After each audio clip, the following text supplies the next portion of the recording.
Hello everyone, welcome back to the your own YouTube channel. मेरा नाम है Hinashri Joshi and हम कंटिन्यू कर रहे थे अपना हिस्ट्री का चैप्टर नंबर 5। ठीक है, जिसमें हमने क्या क्या देख लिया था। हमने देख लिया था the reason of the mutiny of 1857। इसके बाद हमने देखा था थोड़ा सा द बिगनिंग एंड प्रोग्रेस। वो इतना इंपॉर्टेंट नहीं है। जो भी डाइजेस्ट या तो गाइड में आपको जो भी दिया गया है, 2-3 सवाल दिए गए हैं, आपको वही देखना है। अब एक बहुत इंपॉर्टेंट क्वेश्चन आता है that the causes of the failure of the revolt. ये बताओ कि रिवॉल्ट फेल क्यों हो गया था।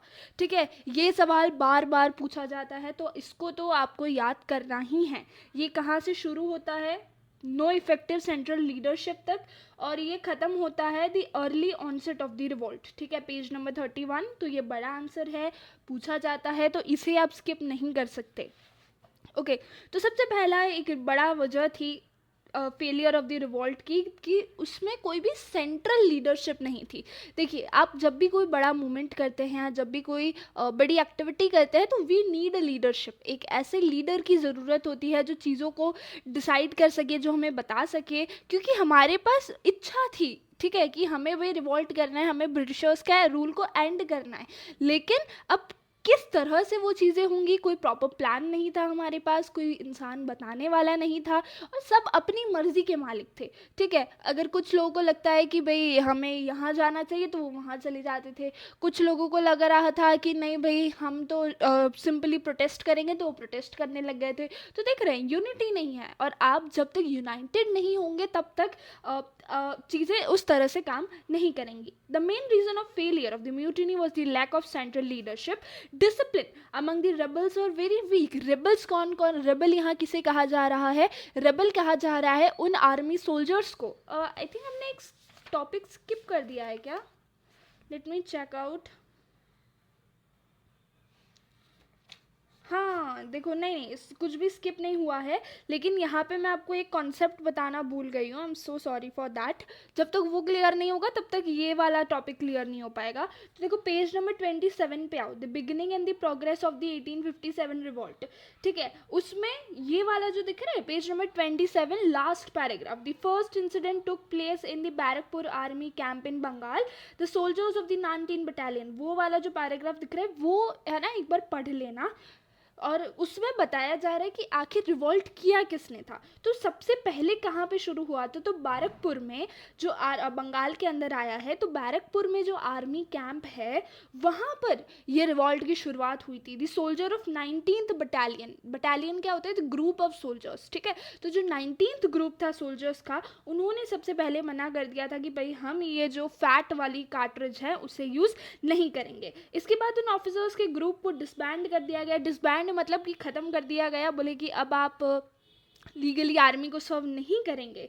29 मार्च 1857 संडे को क्या होता है कि मंगल पांडे, नहीं सॉरी, 29 मार्च 1857 संडे को उनके ग्रुप को डिसबैंड कर दिया गया। उसी टाइम पे मंगल पांडे, ये नाम आपको याद रखना है, it is an important name. अब Mangal Pandey who was the soldier of 34th battalion, उन्होंने क्या किया था? उन्होंने सर्जेंट मेजर हर्क्स, नहीं सॉरी, हाँ, सर्जेंट मेजर हर्क्स को गोली मार दी थी। ठीक है, at the same time Mangal Pandey, soldier of 34th battalion, rushed with the loaded fire. So the sergeant major Huck gave the order to arrest Mangal Pandey, और मंगल पांडे ने उन्हें गोली मार दी थी। ठीक है, एक और थे लेफ्टिनेंट बाग, तो उन्होंने 2 लोगों को गोली मार दी थी। मंगल पांडे ने सर्जेंट मेजर हक्स एंड लेफ्टिनेंट बाग, इन 2 लोगों पे गोली चला दी थी और रिफ्यूज़ किया था कि हम कार्ट्रिज का यूज़ नहीं करेंगे। लेकिन बाद में मंगल पांडे को अरेस्ट कर लिया जाता है और 8 अप्रैल 1857 को उन्हें फांसी पे चढ़ा दिया जाता है। इससे पहले 10th में 1857 को मेरठ के अंदर क्या होता है कि एक 90 सोल्जर्स का एक ग्रुप होता है जो मना करते थे कि हम फैट ग्रीस्ड कार्ट्रिज का यूज़ नहीं करेंगे। उनमें से 85 सोल्जर्स को जो है उनको बंदी बना लिया, नहीं सॉरी 90 सोल्जर्स का ग्रुप होता है, उसमें से 85 सोल्जर्स मना कर देते हैं कि हम फैट ग्रीस्ड कार्ट्रिज का यूज़ नहीं करेंगे। उन 85 सोल्जर्स को बंदी बना लिया जाता है और प्रिजन में डाल दिया जाता है। प्रिजन मतलब जेल। ओके, तो बाकी के जो 5 सोल्जर्स होते हैं वो अपने 85 सोल्जर्स को, जो उनके सोल्जर फ्रेंड थे, उन्हें बचाने जाते हैं। और फिर वो सब लोग कहाँ चले जाते हैं? बहादुर शाह के पास। बहादुर शाह उस टाइम पे दिल्ली के नवाब थे। ठीक है, बहादुर शाह टू, ये आपको नाम याद रखना है। तो सोल्जर्स ये चाहते थे कि वापस से मुगल एम्पायर आ जाए, ठीक है, लेकिन बाकी के कुछ इंडियंस चाहते थे कि अब मुगल एम्पायर ना आए, और वो ब्रिटिशर्स को एक मॉडर्नाइजेशन के तरीके से देख रहे थे कि अब क्योंकि इंडिया में ब्रिटिशर्स आए हैं तो एक मॉडर्न वर्ल्ड आएगा, और एम्परर्स के नीचे तो हम बहुत रह लिए। तो यहाँ पे आप देख रहे हैं यहाँ पे कन्फ्लिक्ट हो रहा है। कुछ लोग चाह रहे हैं कि मुगल एम्पायर आए, कुछ लोग ये चाह रहे हैं कि नहीं, अब ब्रिटिशर्स अच्छे हैं, उनकी वजह से हमारे में मॉडर्नाइजेशन आ रहा है।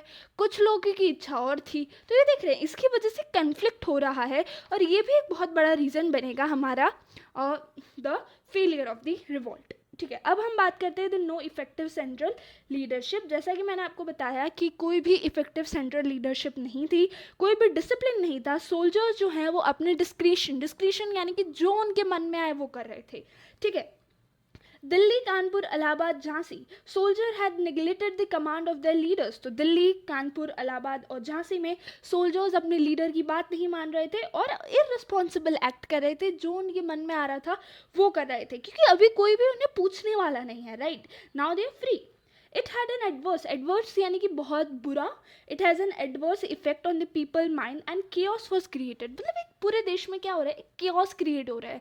ठीक है, किसी को कुछ समझ में ही नहीं आ रहा है कि लोग चाहते तो हैं कि भाई हमें रिवॉल्ट करना है, हमें अपोज करना है, लेकिन कोई भी किसी की बात मानने को तैयार नहीं था। That play the main role in the failure of the mutiny. कुछ किंग और जमींदार जो हैं वो इंस्ट्रक्शन फॉलो करने के लिए तैयार नहीं थे। उन्हें ऐसा लग रहा था कि यार भाई, I am a king, I am a जमींदार, मैं इतना पावरफुल इंसान, और मैं क्यों किसी की बात मानूं, मैं क्यों किसी के हिसाब से चलूं। ठीक है, तात्या टोपे एंड लक्ष्मीबाई, यहाँ पे ये दो लीडर उभर कर आए थे, that was Tatya Tope and Lakshmibai. लेकिन तात्या टोपे को एज एन लीडर लोग मानना नहीं चाह रहे थे, और लक्ष्मीबाई क्योंकि वो फीमेल थी इसके लिए लोग उन्हें एज ए लीडर एक्सेप्ट नहीं कर रहे थे। इसके बाद लिमिटेड अपराइजिंग का मतलब है कि although the revolt was Fairlie wide spread, कि रिवॉल्ट जो है वो बहुत सारी जगहों पे हो रहा था, लेकिन अभी भी देश का बहुत बड़ा हिस्सा है जो रिवॉल्ट नहीं कर रहा था, जैसे पंजाब, सिंध, राजस्थान, ईस्ट बंगाल और बहुत सारे साउथ की प्रोविंस, उन्होंने अभी भी रिवॉल्ट में पार्ट नहीं लिया था। इसके बाद कुछ किंग एंड प्रिंस यानी कि राजकुमार, ठीक है, तो कुछ किंग और प्रिंस ऐसे थे जो ब्रिटिशर्स के साइड थे, अभी भी वो ब्रिटिशर्स को फॉलो कर रहे हैं, वो चाह नहीं रहे थे कि हम रिवॉल्ट करें। तो बहुत सारे किंग जो हैं वो रिवॉल्ट में प्रेजेंट नहीं होते हैं, जैसे कि the Nizam of Hyderabad, the Raja of Kashmir Gulab Singh, the king of Patiala, Nabha Sindh, Holkar of Indore, Scindia of Gwalior, Gaekwad of Baroda, the Nawab of Bhopal. ठीक है, ये आपको इसमें से नहीं तो अब 2-3 नाम याद कर लेना, इट वुड बी इनफ, सारे नाम करने की ज़रूरत नहीं है। इसके बाद है the weakness of rebels. The revolt was organised unorganised. सबसे पहले ये एक हमारी बहुत बड़ी वीकनेस है कि आर रिवॉल्ट वॉज अनऑर्गेनाइज्ड। तो अनऑर्गेनाइज्ड के नीचे थोड़ा एक लाइन कर लो, ठीक है। वहीं पर अगर हम कंपेयर करते हैं ब्रिटिशर्स को, तो ब्रिटिशर्स का जो अपोज था वो बहुत ज़्यादा ऑर्गेनाइज्ड वे में हो रहा था, राइट। वो अनऑर्गेनाइज्ड नहीं था, उनके पास एक सेंट्रल लीडरशिप थी, उन्हें चीज़ें बताने वाले लोग थे, लेकिन हमारे में सब कुछ बहुत अनऑर्गेनाइज्ड था। Except the queen of Jhansi Lakshmibai and Tatya Tope, we had no effective leader. तो हमारे पास 2 ही लीडर थे, that was Lakshmibai and Tatya Tope, लेकिन फिर भी हमारी वो लक्ष्मीबाई एंड तात्या टोपे की लोग बात नहीं मान रहे थे। On the other hand the British had an effective and experienced leader, जैसे कि लॉरेंस ब्रदर, ठीक है। हमारे साइड के लीडर कौन थे? लक्ष्मीबाई एंड तात्या टोपे। और ब्रिटिशर्स के साइड के लीडर, आई नो मैं बहुत फास्ट जा रही हूँ, लेकिन हमें सिलेबस कंप्लीट करना है बेटा, so that is why I am going quite fast. अगर आपको बहुत ज़्यादा फास्ट लग रहा है तो लेट मी नो, और है ना, लेट मी नो कि हाँ, तो मैं अगले वीडियो से थोड़ी स्पीड कम करके पढ़ाऊँगी। तो हमारे साइड के लीडर थे Lakshmibai and Tatya Tope, and Britishers के साइड के लीडर थे Lawrence brother, Havelock, Neil Nicholson, Edward, Hughes Rose and Campbell. सबके नाम याद करने की ज़रूरत नहीं है, बस एक का किसी का भी नाम याद कर लेना, दैट वुड बी इनफ।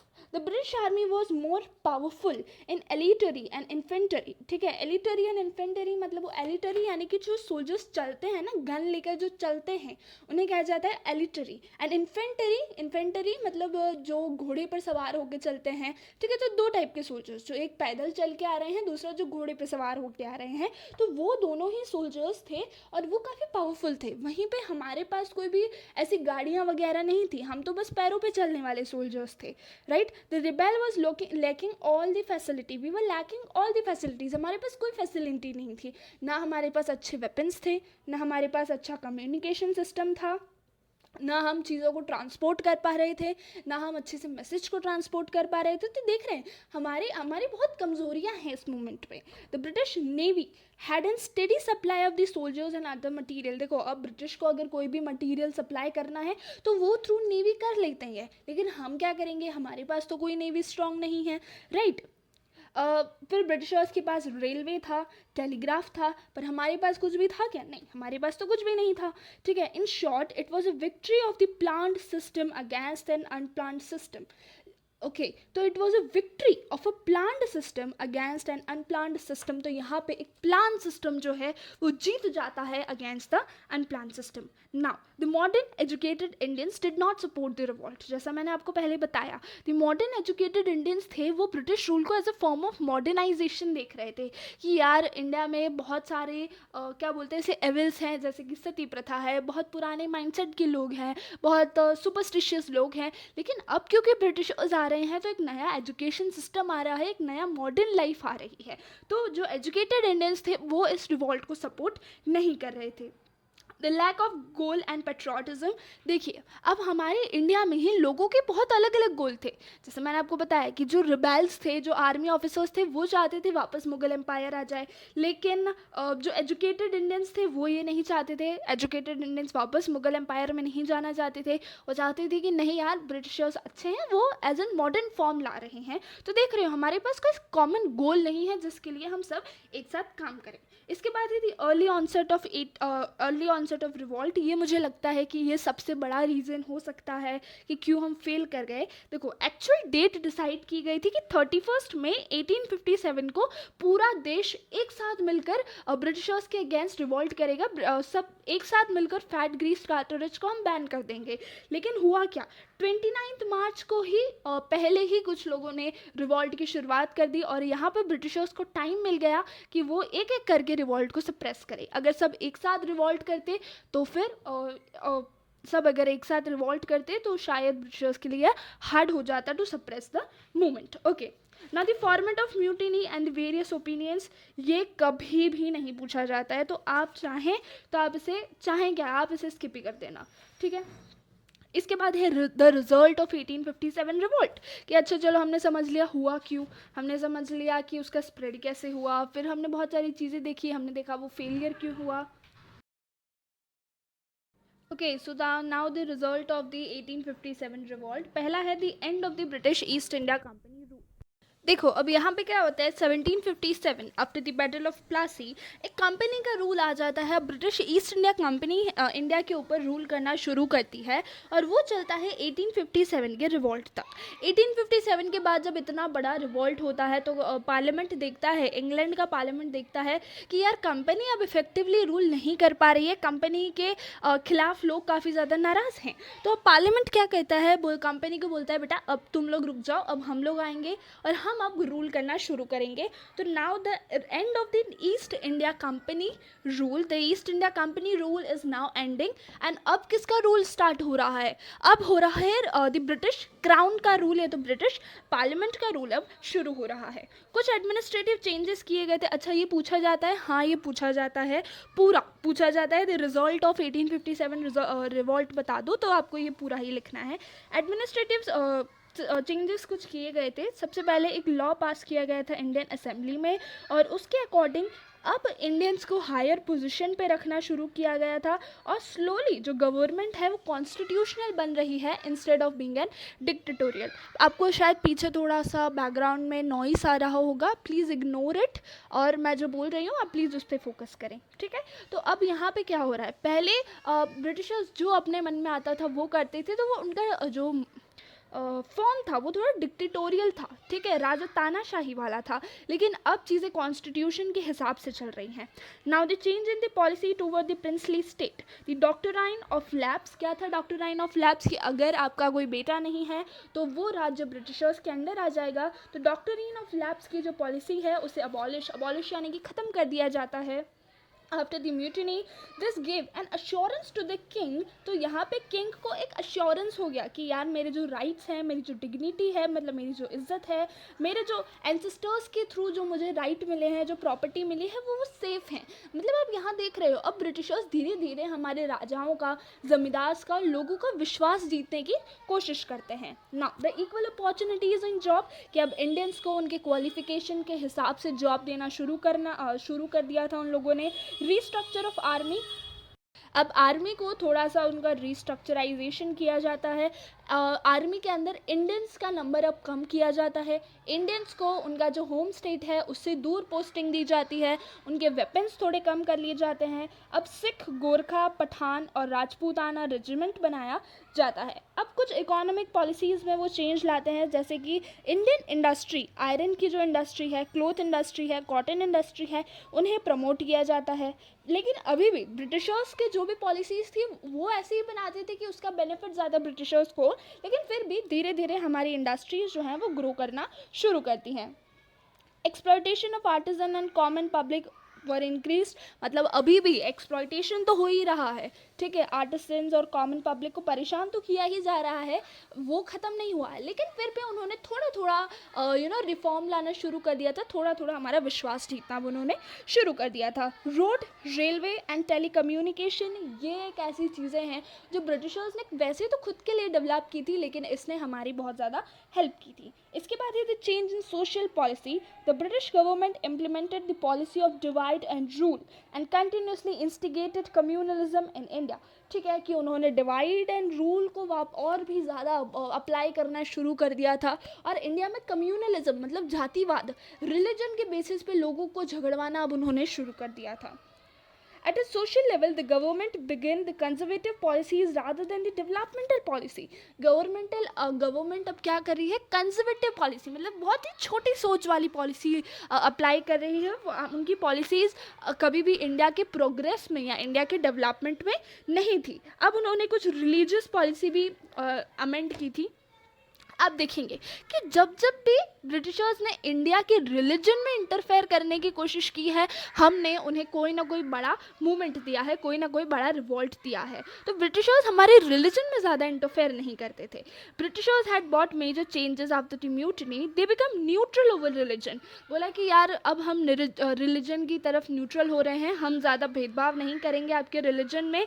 और वो जो सपोर्ट करते थे क्रिश्चियनिटी को कि अच्छा इंडिया को भी क्रिश्चियन बना दो, पूरे इंडिया में क्रिश्चियनिटी फैला दो, वो भी उन्होंने अब बंद कर दिया। They also to care not to hurt the religious feeling, क्योंकि पहले आप देख रहे हो कि आर्मी में ना उनको टर्बन पहनने दिया जाता था, तिलक नहीं लगा सकते, और बहुत सारी चीज़ें थी। तो अब उन्होंने लोगों की रिलीजियस फीलिंग को हर्ट करना बंद कर दिया था, और रिलीजियस लीडर्स को हर्ट करना बंद कर दिया था, और धीरे धीरे अब वो क्या कर रहे थे, लोगों का विश्वास जीतने की कोशिश कर रहे थे। तो ये सारी कुछ चीज़ें हैं, कुछ चेंजेस हैं जो कंपनी करती है, लेकिन अभी भी कंपनी जो है वो अपना ही बेनिफिट देख रही है, ठीक है, उन्होंने कभी भी इंडिया का बेनिफिट नहीं देखा। तो यहाँ पे हमारा चैप्टर हो जाता है पूरा कंप्लीट। छोटा सा चैप्टर था, इजी चैप्टर था, लेकिन पूछा जाता है, चीज़ें रिपीट होती हैं। So that is it for today. I hope आपको चीज़ें समझ आई हैं। आज ही मैं चैप्टर नंबर 6 भी कंप्लीट करवा दूंगी, बिकॉज इस मंथ में मेरा टारगेट है कि मुझे 7 चैप्टर कंप्लीट करने हैं एनी हाउ, ठीक है। तो फटाफट से ये वीडियो ख़त्म करने के बाद कल आप लोग चैप्टर नंबर 6 भी देख लेना, वो आज ही अपलोड हो जाएगा। चीज़ें समझ आ रही हैं, नहीं आ रही हैं, आई नो मेरी स्पीड बहुत ज़्यादा है, बट हमें सिलेबस ख़त्म करना है क्योंकि हमारे पास टाइम नहीं है। Bye bye.